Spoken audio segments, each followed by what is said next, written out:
Your first Muay Thai fight will be absolute fucking chaos. You can drill combos, run every day, shadowbox in front of the mirror, but once that first punch lands or that first kick gets checked, everything will fucking change. Like Mike Tyson said, everyone has a plan until they get punched in the face. And your first Muay Thai fight is pure chaos. Your adrenaline spikes, time speeds up, your brain goes quiet and instincts take over. So instead of pretending it's gonna go perfectly, which it's not, I'm gonna show you how to prepare for that chaos, how to train, spar, run, cut weight, and build the gas tank and mindset that keeps you standing when shit hits the fan. And if you want a structured training plan you can actually follow step by step, stick around to the end of this video because I got you. I'll show you the same system that I use to build power, conditioning, and composure leading up to my fights. Let's get into it.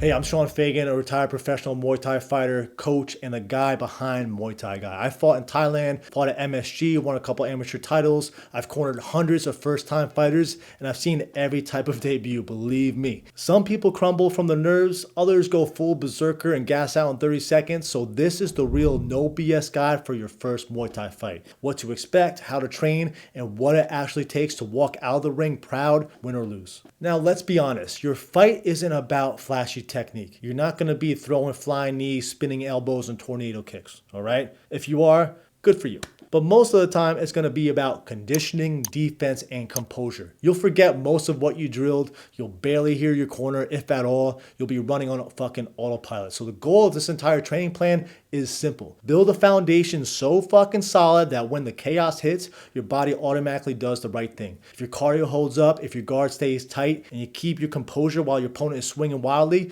you're probably going to win the fight. That's the difference between someone who just trains and someone who prepares. Now let's break down your fight camp structure, all right? Let's break it down week by week so you can actually peak at the right time. Because typically when you find out you're fighting, you'll have somewhere between 8 to 12 weeks to prepare, sometimes longer, sometimes shorter. During this initial phase, you'll be focusing on building conditioning, sharpening your technique, and handling fatigue well. So weeks 12 to 8, the first 4 weeks is the foundation phase. This is where you build your base, your strength, your endurance, your habits, and your discipline. You should be training 5 to 6 days a week with 3 skill sessions between padded work, sparring, and clinch, 2 to 3 conditioning days where you're running or doing circuits or some heavy bag burnouts, and 1 active recovery day focused on mobility, yoga, or light shadow boxing. Your focus here is volume and consistency. You're laying the bricks one on top of another. You're building the body and mind that can survive hard rounds later. Next phase is weeks 8 to 4, the build phase. Now we start to crank things up a bit. Sparring becomes a little bit sharper and slightly more competitive. You get 2 to 3 light sparring sessions a week and 1 hard sparring session each week, and 3 days of clinch work. At least 3 days, even 15 minutes after class is going to make a huge difference. If you can, run 3 times per week between 5 and 8K, and add sprints once or twice a week as well, between 100 to 200 meters dashes. Now keep the strength work there twice a week if you can. Now you're going to be sore, you're going to be tired, you're going to be hungry, and that's completely fucking normal. This is where champions separate from hobbyists.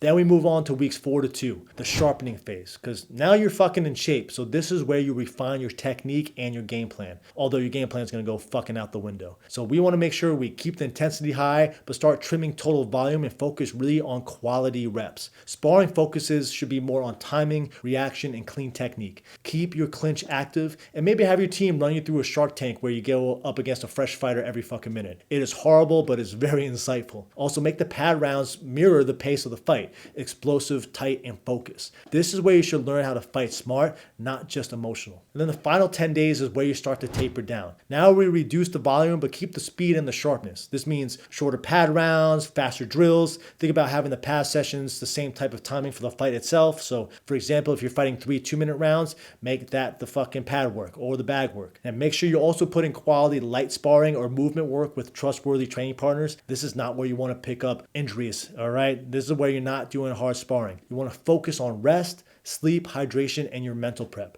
You don't need to get any fitter now. Everything is there, ready to go. You just need to arrive fresh, calm, and fucking ready. Now let's talk about how to spar leading up to a fight, because sparring is where most beginners fuck up. They think that more pain equals more progress. Wrong. Trust me, been there, done that. This is how you should do it. In the early camp, the weeks 12 to 8, you should have one hard sparring session day each week. That's between like 80 and 90%. And make sure it's with someone who you trust and it's not actually trying to hurt you. Also, make sure you're doing 2 to 3 light technical sessions focused on distance, setups, and defense. Light doesn't mean lazy though. It means control. Then we talk about mid-camp, weeks 4 to 8. Hard sparring again once a week, but make sure you're rotating partners, getting different looks. And quick note on hard sparring. It doesn't mean you're trying to knock each other out, but you are trying to pressure each other and land clean, heavy body and leg shots. Head shots can land, but make sure they're in control and make sure you're not trying to knock out your fucking training partner. I hate that shit. Then add in 2 technical sparring sessions for speed, accuracy, and setup. Now let's talk about the final 2 weeks. No more hard sparring, all right? Unless you're Sean Strickland, all right? And I'm guessing that you are not. Plus, you want to conserve your brain cells. Trust me, it's going to be better for the long run. Just focus on pure light technical and play sparring with a good partner.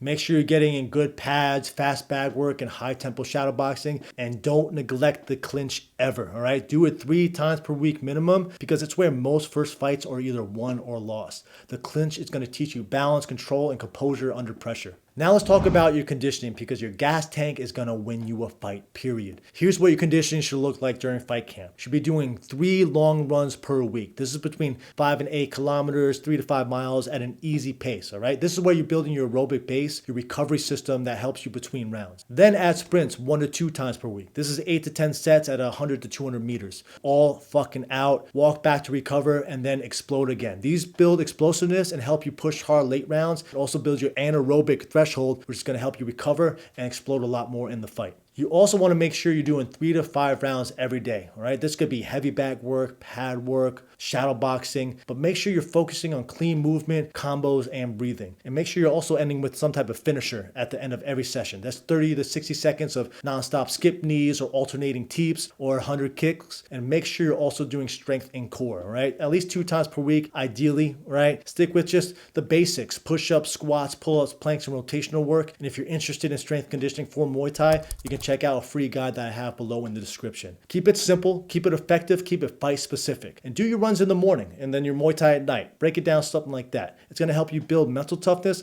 and prepare you for the fight even when you're tired. Now let's go over weight cutting, all right? Don't overcomplicate this. If you've never cut weight before, do not go extreme. Now there's 2 types of weight cuts. There's a night before weigh-ins. I've only done night before weigh-ins except for one time, and I will never do day of weigh-ins again. Actually, I'm not going to do them again because I'm retired. What the fuck am I talking about? But anyway, the night before weigh-ins is that you can cut up around like 5% of body weight safely through water and sodium manipulation. For example, my normal weight was about 165 pounds, but I often fought between 145 to 154 depending on the matchup. After you weigh in, rehydrate with electrolytes, eat small clean meals, and rest. This is like rice, fruit, chicken, veggies, and avoid junk food. Now with the same day weigh-ins, I recommend not doing much of a water cut, all right? Good diet is the most important thing here as you want to stay within 1 to 2% of your fight weight. Sure, you can risk water cutting and being the bigger fighter, right? But you're going to have less energy, you're going to feel groggy, and you also have less fluid in your brain leading up to the fight to protect you from concussions and getting knocked the fuck out. So basically, I believe that you should just eat clean all week and stay hydrated. Here's a general rule of thumb. If you weigh in the same day, you fight hydrated. If you weigh in the night before, you rehydrate smart.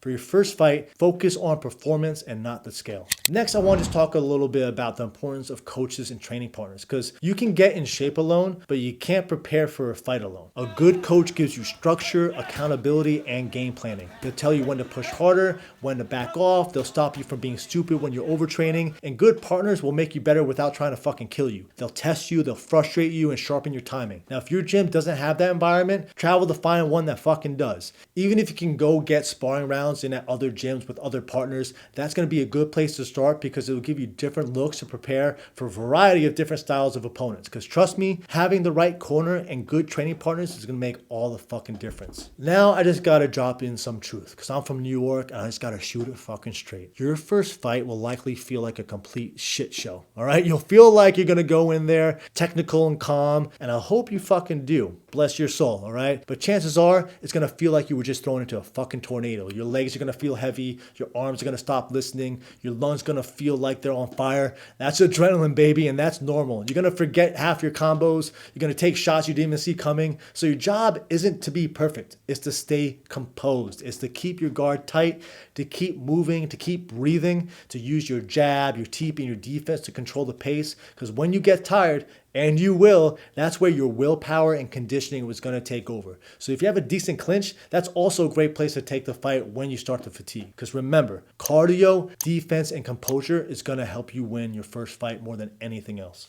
Now, what do you do afterward? What do you do during the post-fight? Well, when it's over, bow, smile, and thank your opponent, because without them, you wouldn't have had that challenge. You wouldn't have had that opportunity to learn about yourself and challenge yourself like you just did. Because whether you won or lost, you just did something that 99% of people never will fucking dare to do. You might feel drained, you're gonna feel emotional, you're gonna replay every second that night, you probably won't even sleep, and that's totally normal. Take a few days off, heal, and then get back to training. Watch your footage, learn from it, fix the holes, and keep building, because your first fight isn't the finish line, it's the start to becoming a true fighter. Now, fighting early on as an amateur, you'll likely be doing majority of your training by yourself. In fact, I want to share with you a quick story. When I was training for my first amateur title fight at Madison Square Garden, I was working full-time, commuting hours a day, and doing about 80 to 90% of my training by myself. This is the biggest fight of my life, so I was having early mornings, late nights, squeezing in sessions whenever I could, and that experience is exactly why I created my Heavy Bag Blueprint 3.0 program. It's the same system that I literally created on a pen and paper,